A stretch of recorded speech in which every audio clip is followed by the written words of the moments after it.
Once upon a time in a small school, there was a strict teacher named Mrs. Thompson.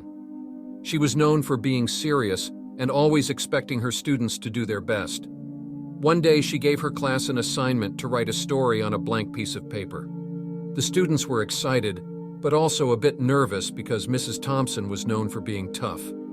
Johnny, a shy boy with glasses, stared at the blank paper on his desk. He had never been good at writing, and the pressure from Mrs. Thompson made him even more nervous. As the students started to write their stories, Johnny sat there unsure of where to begin. The blank paper seemed to mock him, and the more he thought about it, the more anxious he became. Mrs. Thompson walked around the classroom checking on everyone's progress. "Come on, class, let's see those creative stories," she urged.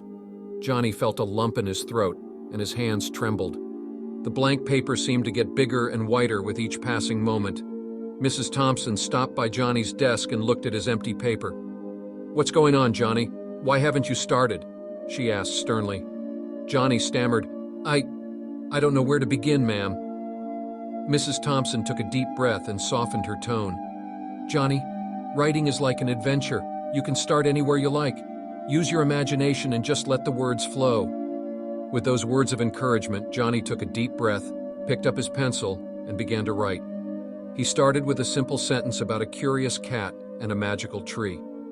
As he continued, the words flowed more easily, and his nervousness began to fade away. Mrs. Thompson noticed Johnny's progress and smiled. The strict teacher had a kind side, and she was pleased to see her student finding his confidence. The blank paper was no longer a daunting challenge for Johnny. It had become a canvas for his imagination to unfold. In the end, Johnny's story turned out to be quite delightful. Mrs. Thompson praised him for his creativity, and the whole class realized that sometimes all it takes is a little encouragement to turn a blank page into a wonderful story. And from that day forward, Johnny learned that even the strictest teachers could be allies in the journey of learning and self-discovery.